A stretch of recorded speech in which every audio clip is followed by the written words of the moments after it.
지난주에는요, 우리가 그 앞전 말씀을 보았어요. 16장 1절서부터 보았죠. 거기에서 우리의 불의한 청지기에 대해서 배웠습니다. 또 나눴어요. 은혜를 나눴습니다. 그런데 뒤에 이어 오늘은 한 부자에 대해서 이야기를 하고 계세요. 예수님께서 16장서부터 19장에는 반복적인 순서를 가진다고 말씀드렸죠.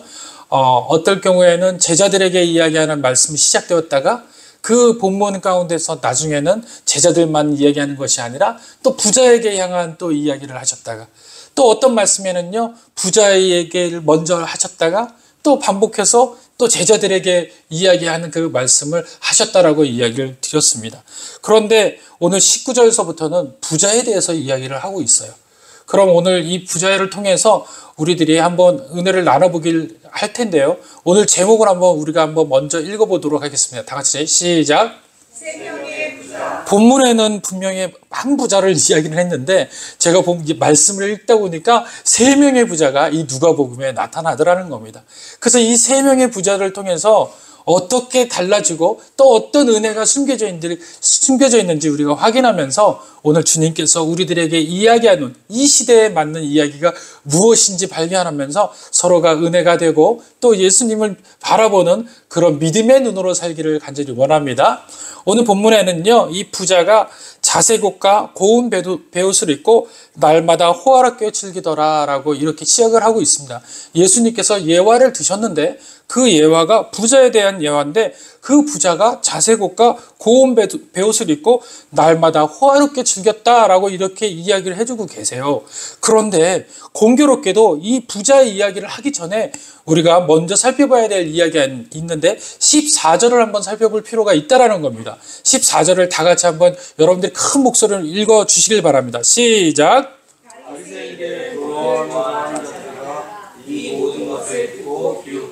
자, 바리새인들은 무엇을 좋아했다라고 이야기하고 있죠? 돈을 좋아하고 있다라는 얘기예요.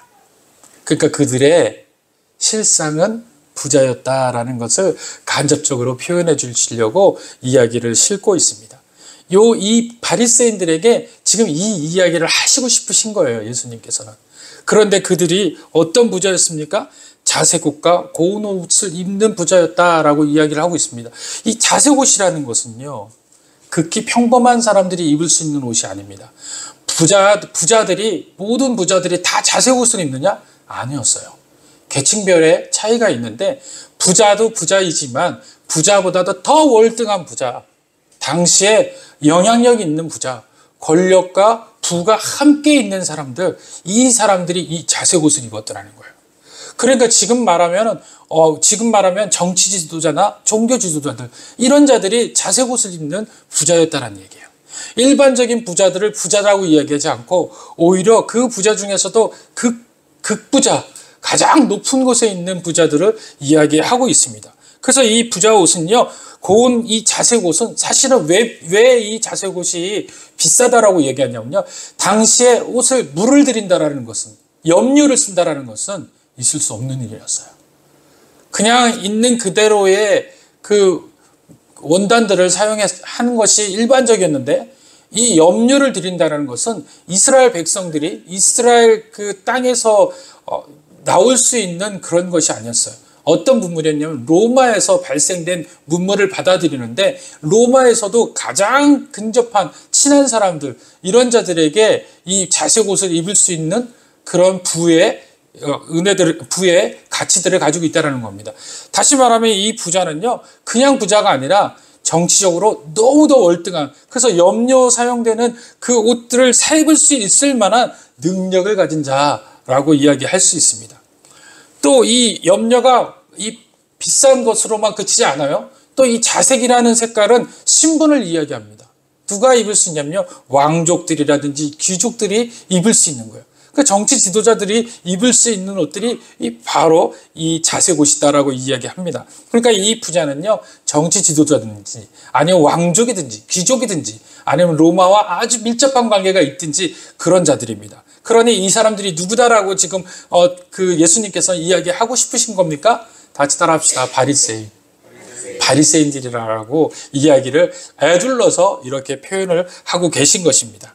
그런데 그들이 그런 베옷을 입고 그냥 있는 것이 아니라 그의 삶까지도 이야기를 해주시는데 그의 삶은 날마다 호화롭더라라고 이야기를 해주시고 있습니다.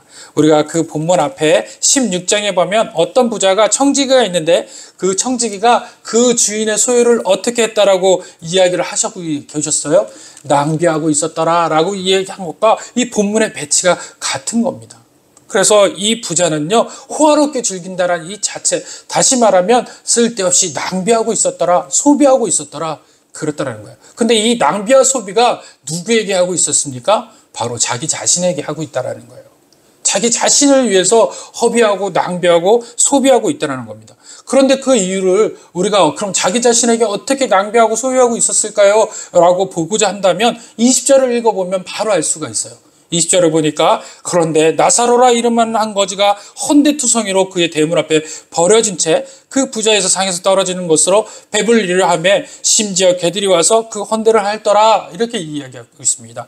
거기에서 헌데투성이다라는 것은 뭐냐면요, 그냥 옷이 헐어버린 상태를 이야기하는 것이 아니에요. 그 헐어버린 옷 가운데 상처가 났는데 그 상처가 너무도 아프게 상처가 난 겁니다. 진물이 나고 그 다음에 여러 가지 병원군으로 인하여서 그것이 옷과 달라붙어서 그 옷이 떨어지지 아니할 정도로 그 정도로 지금 형편없다라는 것이에요. 그러니까 옷과 살이 부딪혀서 말라버린 거예요. 그러니 얼마나 그것이 떼려면 얼마나 고통이겠어요. 그런데 그 헌데투성이의 그의 대문 앞에 누구 대문 앞에 버려진 겁니까? 그 부자 대문 앞에 버렸다라는 거예요. 대문이라는 것은요, 당시에 이 대문은 모든 것의 얼굴이었습니다. 지금도 우리에게 얼굴이라고 이야기하잖아요. 그리고 이 대문이라는 것은요, 사실은 영적인 이유를 좀 숨기고 있는데 이 영적인 경우는 뭐냐면 자기 눈앞에, 자기 얼굴 앞에 놓여 있더라라는 표현도 같이 되어 있어요. 그러니까 다시 말하면 대문이라는 자체의 표현을 썼지만 실제적은 쳐다보지 않을 수 없는 그만큼 가까이에 있었다라는 표현을 쓰고 있는 거예요. 그러니 이 부자는 지금 자기 눈앞에 누가 있는 거예요? 바로 눈앞에 너무도 가까이 앞에 이 나사로라는 거지가 눈앞에 보여 있다라는 거예요. 그런데 그 눈앞에 보여 있는 거지가 그냥 거지가 아니라 상처투성이의 거지. 무언가 그것을 해결하지 않으면 오늘 내일 할 수 있는 위급한 거지, 그 거지였다라는 겁니다. 자, 22절에 보니까 이에 그 거지가 죽었어요. 헌데가 너무 많은 거예요. 터져버린 살결이 너무 많고 헐어버린 몸 상태가 너무나 많은 겁니다. 또 이 몸만 헐어버렸을까요? 이 영혼은 하나님 앞에 나가서 제가 어떤 죄를 졌길래 이렇게 제 인생이 거지 같은 인생이 되었습니까? 라고 하나님 앞에 나가지 않았겠습니까? 그러다 보니까 그 안에 그 여러 가지 그 부자들을 통해서 또 많은 사람들을 통해서 억압받았던 또 그 사람들에게 그 학대받았던 그 마음이 아마 마음고생이 상당했을 겁니다. 물론 이 몸에 대한 상태도 이야기하지만 실제적으로는 어디 상태를 더 이야기하고 싶은 거예요? 그들의 마음의 상태들을 이야기하고 싶은 거예요. 가난한 자들의 마음의 상태, 그 상태들을 주님께서는 여지없이 부자를 상대로 이야기를 하고 있다라는 겁니다. 자, 그랬더니 22절 우리 한번 다 같이 읽어볼까요? 시작.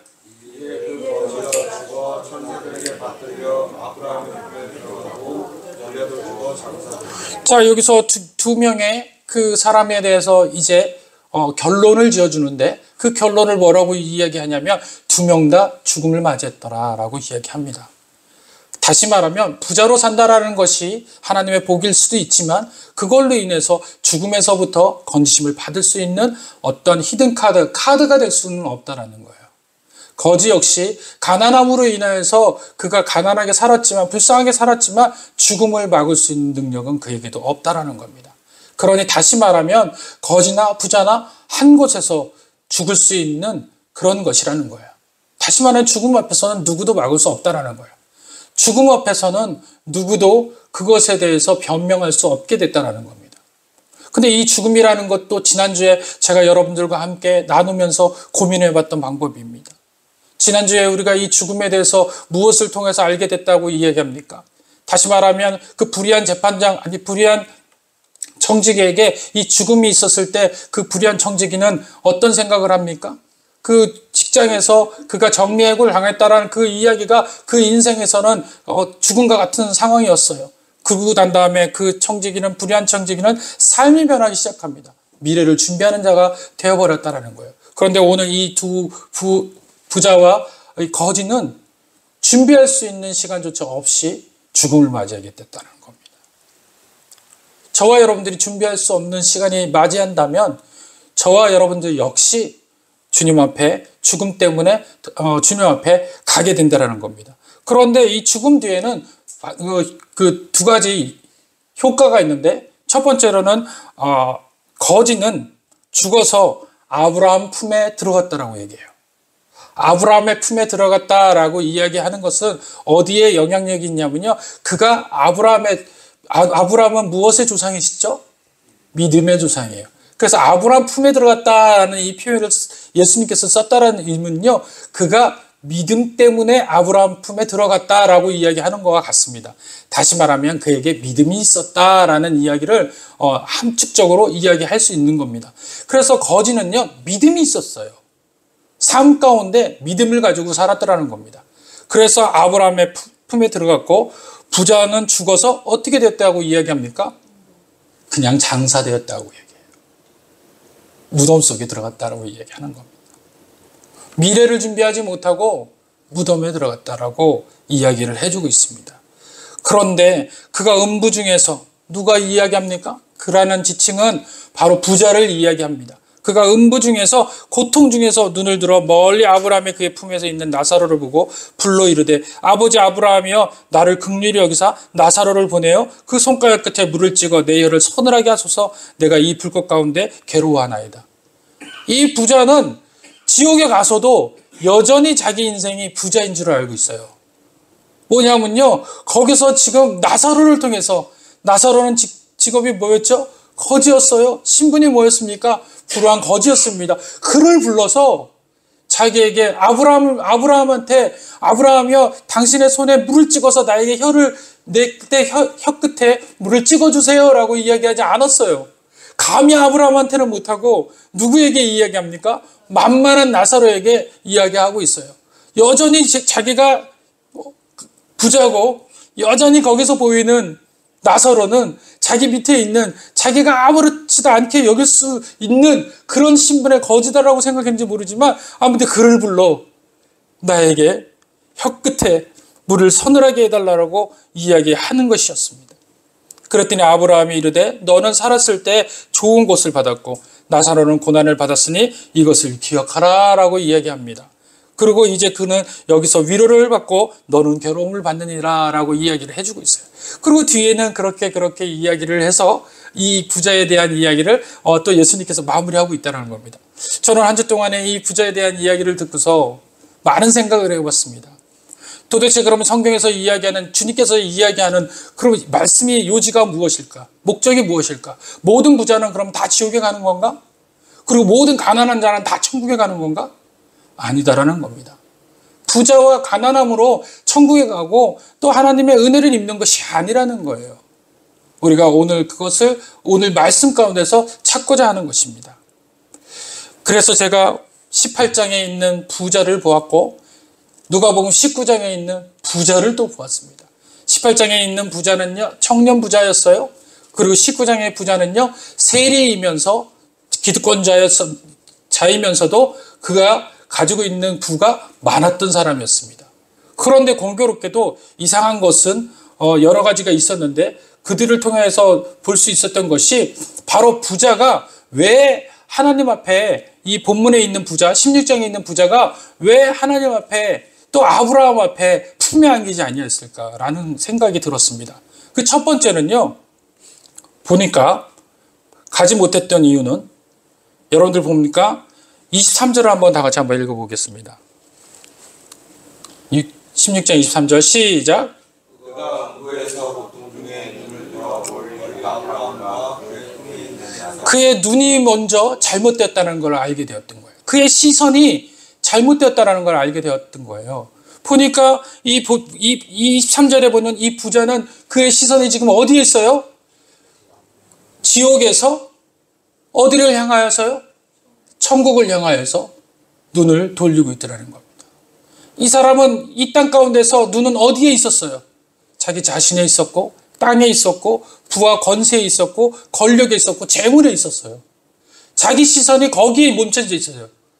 그리고 자기의 신앙은 전혀 성장하지를 못했던 거예요.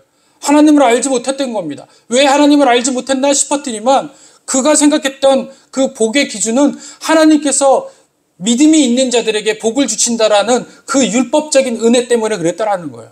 그러니까 자기 자신에게 부어진 그 수많은 복들은 하나님께서 주신 복이에요. 다시 말하면 내 부모가 믿음을 좋았던, 내가 믿음이 지금 좋았기 때문에 이 부유함이 나에게 임했다라고 상식적인 선에서 생각을 했기 때문에 하나님 앞에 더 나아갈 수 없게 됐다는 거예요.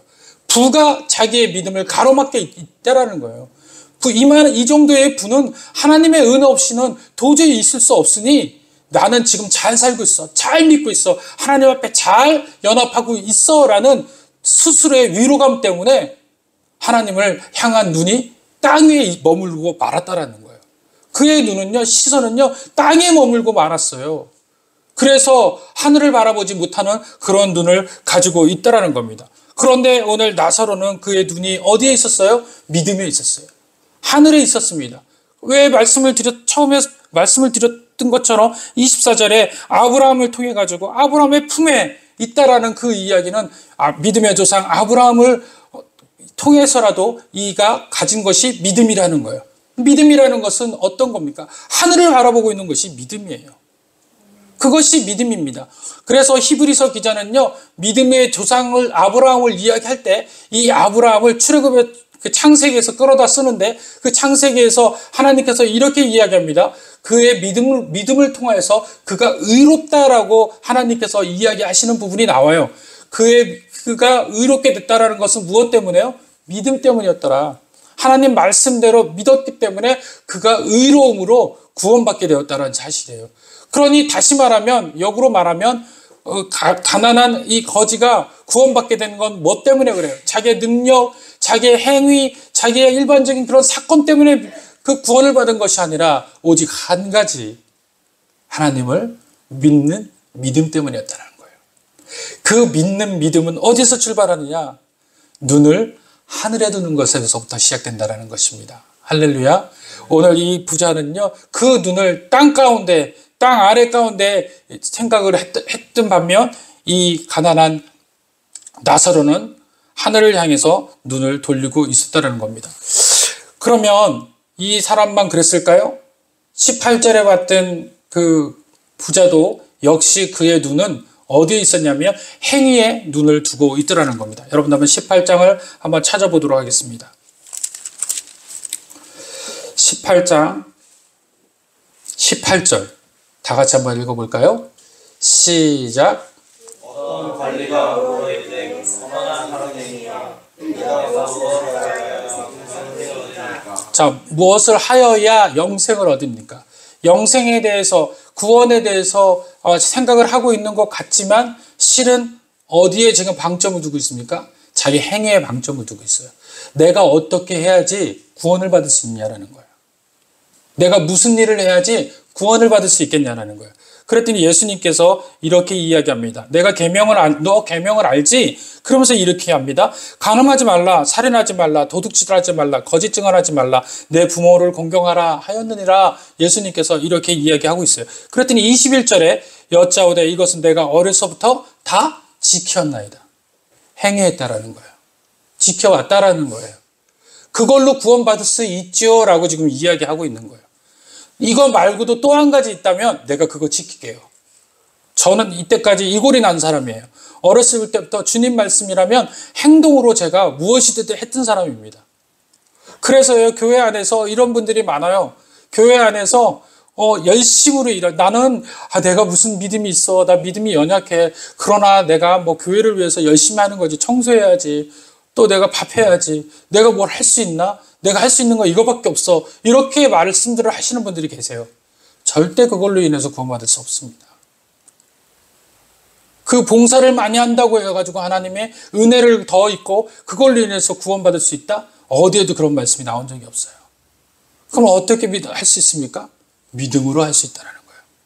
예수님을 믿는 믿음 가운데 구원을 받을 수 있다라고 이야기하시는 겁니다. 그랬더니 예수님께서 이야기합니다. 예수께서 이 말을 들으시고 이르시되 내게 아직도 한 가지 부족한 것이 있다. 이제 이 청년은 그 부족한 부자 청년은 그 부족한 것이 무엇입니까? 내가 하겠습니다라고 했겠죠. 그랬더니 내게 있는 모든 것을 다 팔아 가난한 자들에게 나눠주라. 그러면 하늘에 내게 보화가 쌓이리라. 그리고 와서 나를 따르라. 이렇게 이야기하니까 다 같이 23절 읽어볼까요? 시작. 그 사람이 큰 무다임으로 이 말씀을 듣고 심히 근심하노라. 큰 부자임으로 이미 그 시선이 어디에 있다 놓여 있다라고 얘기합니까? 바로 땅에 놓여 있는 거예요. 땅에 놓여 있는 거예요. 그러다 보니 이 사람이 근심하며 돌아가는 거예요. 하나님 앞에 예수님 앞에 예수님을 만났는데도 불구하고 근심하며 돌아가는 거예요. 그 부와 권력이 이 시대에 예수님이 만약에 나타난다 하더라도 주님께서 다시 재림하셔서 우리 앞에 나타난다 하더라도 예수님을 몰라볼 수 있어요. 그 땅 가운데 우리 눈이 시선이 고여있다. 하늘의 믿음에 하늘로 눈을 향하지 않고 그 땅 가운데 믿음이 놓여있다면 예수님을 몰라볼 수 있다는 겁니다. 그럼 19장에는 어떻게 이야기 나와 있을까? 19장 한번 볼까요? 19장 3절 다 같이 시작. 예수께서 어떤 사람인가 하여 보자 하되 보고 잡고 사람을 알수 없어. 오늘 삭개오라는 사람은 그가 예수께서 어떠한 사람인가 보고자 하여 그의 시선이 지금 누구에게 향하고 있습니까? 예수님에게 향하고 있어요. 하늘로 향하고 있어요. 어떠한 사람인가 보고자 하되 키가 작고 자기애가 너무너무도 부족한 게 많은 거예요. 키도 작지요. 거기에다가 많은 사람들이 많아서 할 수 없다라는 건 뭐냐면요. 자기의 신분이 그들에게 유익하지 않는 신분이에요.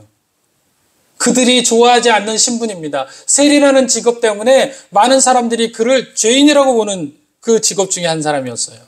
그러다 보니까 그들 앞에서 당당하게 나가지 못해요. 그래서 그들을 해치고 갈 수 있는 그런 믿음도 없고 그런 용기도 없는 사람이었습니다. 그런데 그가 오직 바라볼 수 있는 건 뭐예요? 주님밖에 없었어요. 눈을 주님에게 향할 수밖에 없었어요. 그리고 난 다음에 4절 다 같이 시작. 앞으로 달려가서 보기 위하여 돌무화과 나무에 올라가니 이내 예수께서 그리로 지나가시게 되리라. 예수께서 지나가기를 보기 위하여서 올라갔더니 예수께서 지나가더라는 거. 어떻게 이렇게 우연 같은 이야기가 있습니까? 어떻게 이렇게 우연 같은 일이 일어날 수 있어요? 보려고 하니 주께서 지나가시더라. 오늘 저와 여러분들이 하늘에 눈을 들어라는 이유는 바로 거기에 있습니다. 우리가 보려고 하면 주께서 여지없이 우리 앞에 나타나게 될 줄 믿습니다. 그것이 우리가 보려고 하느냐 안 하느냐의 목적인 거예요. 우리 마음이 어디 있느냐라는 거예요. 우리의 눈과 마음이 하나이라는 것을 오늘 본문에서 이야기해주고 있습니다. 우리 마음에 가는 곳이 시선이에요. 우리 마음이 있는 곳이 눈이 가는 곳이에요. 그래서 우리의 마음이 주님에게 향하여 있다면 우리 눈 역시 하늘을 향하여 있게 될 줄 믿습니다. 똑같은 부자를 이야기했는데 두 부자는 땅에 대해서 그 눈이 가고 시선이 가고 있다면 마지막 부자는 하늘을 향해서 눈이 가고 있다는 겁니다. 오늘 이 부자가 만났을 때 예수님께서 5절에 이렇게 이야기합니다. 다 같이 시작.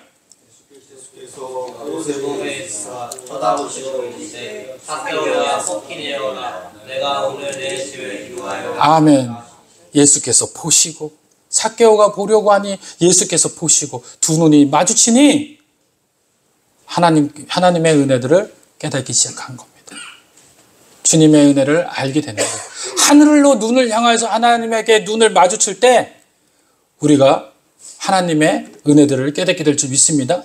하나님이 하늘에 향해서 어떻게 눈을 들 수 있느냐? 내 마음에 믿음이라는 의를 만들어낼 때, 믿음의 의를 향하여 나아갈 때 하늘의 눈을 고정시킬 수 있을 겁니다. 하늘을 향해 눈을 들게 될 거예요. 땅에 있는 모든 시선에서 눈을 거두시게 될 줄 믿습니다. 이 하늘에 대해서 눈을 뜬다라는 것은 어떤 거냐면요. 미래에 대해서 투자하겠다라는 결정이에요. 미래에 대해서 더 이상 이 땅 가운데 있는 것에 대해서 내가 생각하지 아니하고 미래에 대해서 생각하겠다라는 겁니다. 다시 16장에 보면은 미래에 대해서 생각한 그 나사로는 어떻게 됐습니까? 아브라함의 품에 들어가게 되고요. 이 땅 가운데에서 눈을 고정했던 사람은 어떻게 돼요? 음부의 고통 중에 있게 되었더라라고 결론을 예수님께서 이야기해 주고 계세요. 이것이 만약에 일반적인 누가 선지자가 이야기했다면 믿을 수 있는 이야기가 아닐 수도 있습니다. 그러나 누가 이야기하신 거예요? 천국, 하나님, 하늘의 주인이신 예수님께서 이야기하신 거예요. 믿음에 두는 자들은 천국에 들어가지만 땅의 소망과 현실에 눈을 두는 자들은 지옥에 갈 거라는 거예요. 이것이 주님께서 이야기하시는 천국에 들어갈 수 있는 이야기인 거지, 모든 부자가 다 지옥 가고 모든 가난한 자들이 다 천국 가고 그럴 수 없다라는 거예요. 오늘 이야기하시는 것이 무엇으로 결정되는 겁니까? 믿음으로 결정된다. 그래서 오늘 우리들이 이 이야기를 들을 때 믿음을 먼저 생각하셔야 돼요. 내가 지금 하늘에 눈을 들고 있느냐, 땅의 시선을 고정하고 있는가? 땅의 시선을 고정하고 있다면 얼른 하늘의 고정을 하길 바랍니다. 하늘의 시선을 두기를 원합니다. 그렇게 해서 하나님 앞에 사랑함으로 함께 나가는 자 되시길 원합니다. 두 번째는요,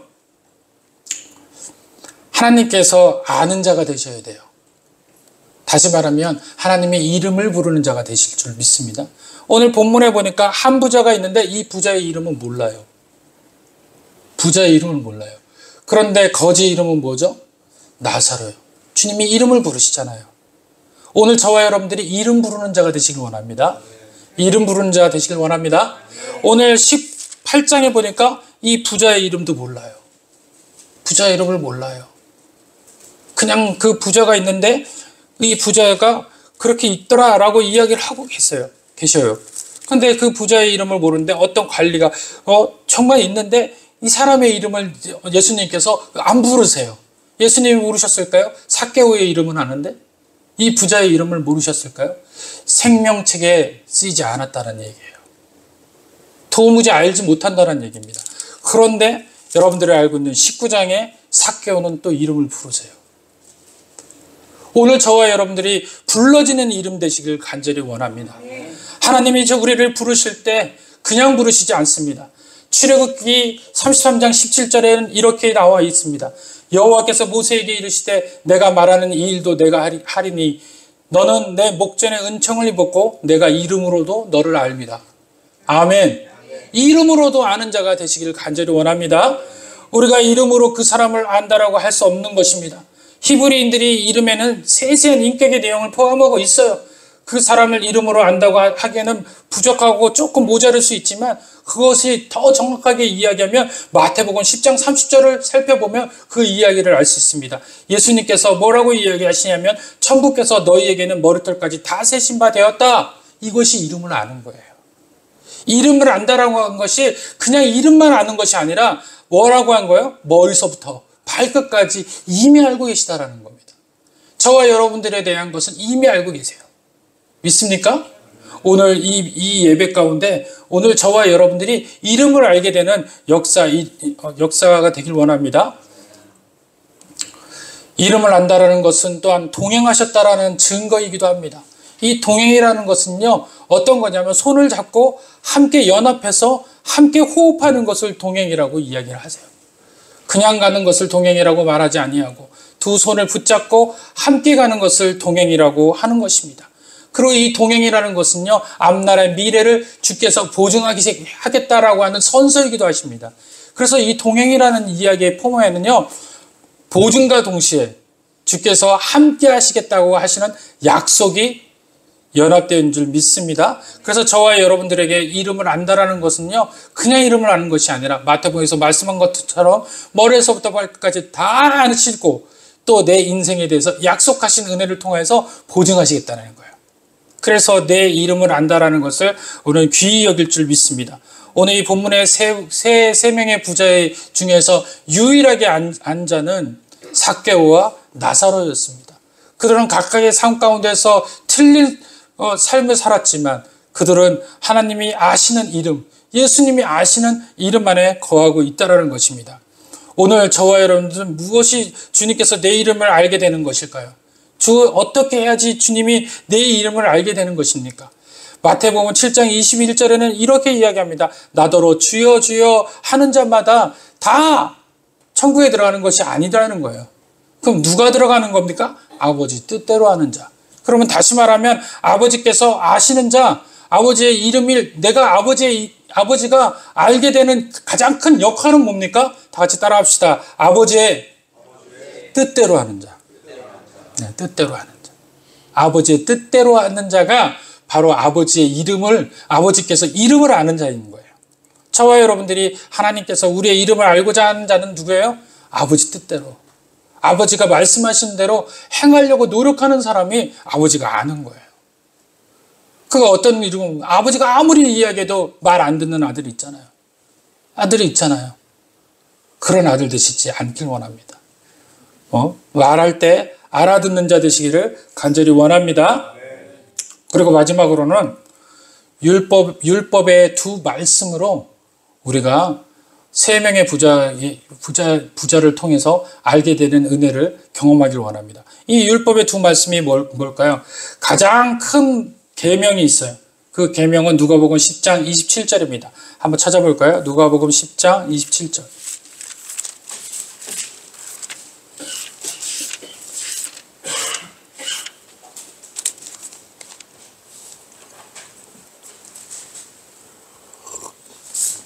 (10장 27절) 누가복음 10장 27절입니다.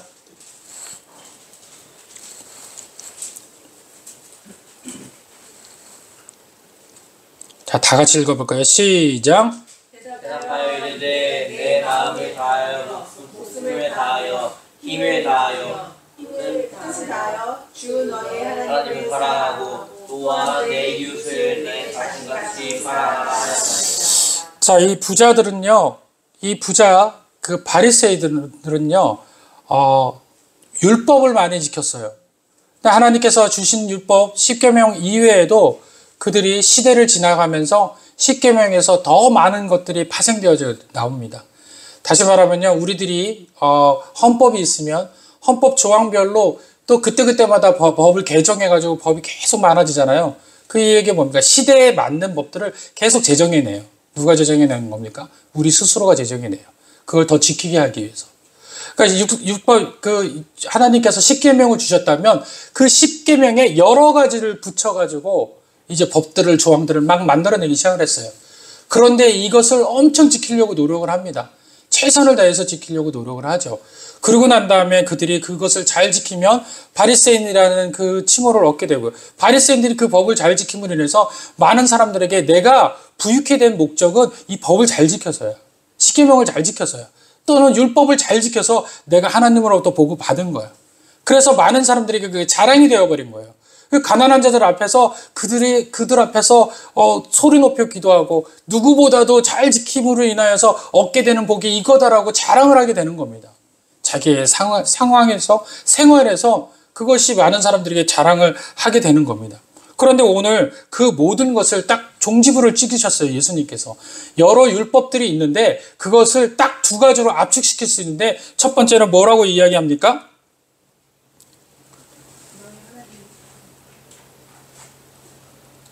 내 마음을 다하여 목숨을 다하여 힘을 다하여 뜻을 다하여 마음과 목숨과 힘과 뜻을 다하여 너희 하나님을 어떻게 하라고요? 사랑하라. 이것이 첫 번째 계명이에요. 여러 가지 율법들이 있는데 그 율법 이야기하지 말고 딱 두 가지로 압축하자는 거예요. 첫 번째는 하나님 사랑, 두 번째는 어떤 거예요? 내 이웃을 사랑하라. 두 가지라는 거예요. 예수님께서.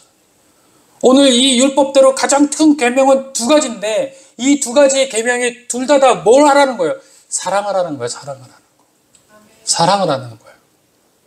사랑 이외에 어떤 것도 이것을 넘어설 수가 없다라는 것과 또 사랑 안에 모든 것이 다 포함되어 있다라는 거예요. 모든 율법을 다 지켜도 사랑이 없으면 안 지킨 게 되는 거고 모든 것을 다 안 지켜도 사랑 하나만으로도 다 지키게 되는 거라는 거예요. 그래서 그 모든 것 중에서 가장 중요한 게 뭐예요? 사랑이라는 거예요. 그런데 오늘 바리새인들은 이 사랑을 못하고 있는 거예요. 오늘 본문에 있는 여러분들과 제가 읽었던 이 16장의 이 얘기가 무엇을 이야기하는 거예요? 바로 한 부자에 대한 이야기인데 그 부자에 대한 이야기를 어디에서 하고 싶냐면 14절에서부터 18절에 이미 하고 있어요. 뭐라고 이야기합니까? 바리새인들 너희들은 돈을 좋아하는데 이 돈을 좋아하는 것으로 인해서 네가 하나님의 마음을 알지도 못하고 하나님의 뜻을 살피지도 못하고 그 일을 하지도 못한다라고 얘기하고 있어요. 그런데 역설적으로 이 바리새인들은 그 부가 어디서 왔다고 얘기하는 거예요? 하나님의 일을 잘했기 때문에 받게 되는 상급이다라고 얘기하고 있어요. 그런데 예수님은 그 상급이 그거와는 상관없다고 얘기하는 거예요. 상관없다고 얘기하는 거예요. 그것이 상관이 있으려면 어떻게 돼야 돼요? 그 물질로 뭘 해야 되는 겁니까? 많은 사람을 사랑해야 되는 거예요. 그런데 이 사랑이라는 것은 두 가지의 행동 요령이 있어요. 첫 번째는 따라합시다. 지속성의 행동 요령이 있어요. 사랑을 하려면 지속적이어야 된다는 거예요. 끊이지 말아야 된다는 거예요. 하나님을 사랑하는 것이 끝까지 사랑하라는 거예요. 어느 순간에 끊어졌다가 어느 순간에 사랑하고 그 사랑 아니라는 거죠. 사랑하려면 끝까지 사랑하라는 거예요. 제가 이 말씀을 준비하면서 너무도 힘들었습니다. 왜냐하면 목회자로서 설교를 한다는 것은 일치가 돼야 되는 건데 이 이야기의 일치를 저는 못하고 있어요. 여러분들이 고백을 하는 겁니다. 저는 성도를 끝까지 사랑하지 못하고 있어요. 또 앞으로 있어야 될 성도들을 사랑하는 마음이 그렇게 풍성하지 못합니다. 또 제가 공교롭게도 창피한 말이지만 제가 제 아내를 사랑한다라고 이야기하면서 말로 상처 줄 때가 더 많다라는 거예요. 사랑하지 않는 거죠. 끝까지 사랑해야 되는데 그 사랑이 빠져있다는 겁니다. 그건 결핍이라는 거예요. 그래서 많은 제자들이 이야기를 합니다. 용서하라고 그러는데 하나님, 예수님이 얼만큼 용서할까요? 저 7번 용서했어요. 그게 어디서 나온 거예요? 율법에서 나온 거예요.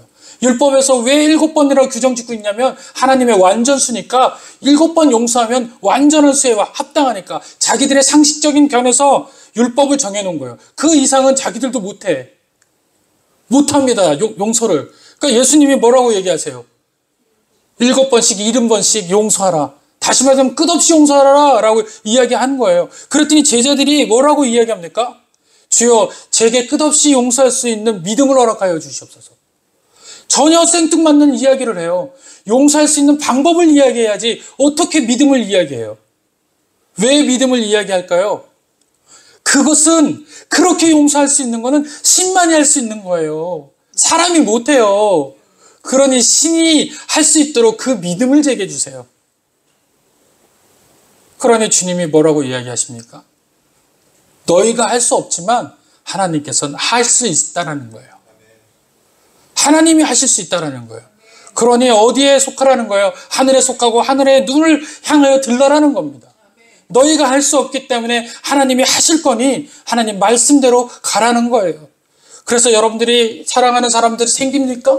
여러분들이 여전히 연약한 자를 돕길 원합니까? 그것이 끊임없이 지속적이어야 되는데 지속적일 수가 있는지를 먼저 물어보세요. 두 번째로는 그 지속적인 것에 하나를 더 해야 되는데 고린도전서 13장에 보면 진리와 함께 기뻐해야 돼요. 이 사랑은 진리에 기뻐해야 되는 겁니다. 진리라는 것은 뭐예요? 말씀이에요. 하나님의 은혜예요. 하나님의 그 은혜 주신 그 은혜가 우리 삶 가운데 퍼져나가는 걸 진리라고 합니다. 그 진리가 우리 가운데 거하셔야 그 다음에 우리가 사랑의 동력을 얻을 수 있는데 그리고 끊임없이 사랑할 수 있는데 이 진리가 말씀 안에 거하여야지만 가능할 수 있는 거예요. 그런데 우리가 누구누구를 사랑할 때 진리보다는 뭐가 있어요? 우리의 판단과 우리의 생각이 앞서게 되잖아요. 그래서 어떤 사람은 어떻게 해서 사랑할 수 있지만 어떤 사람은 어떻게 해서 못 도와줘. 이런 것들이 어디서 나올 수 있어요? 우리의 생각에서 나올 수 있다는 거예요.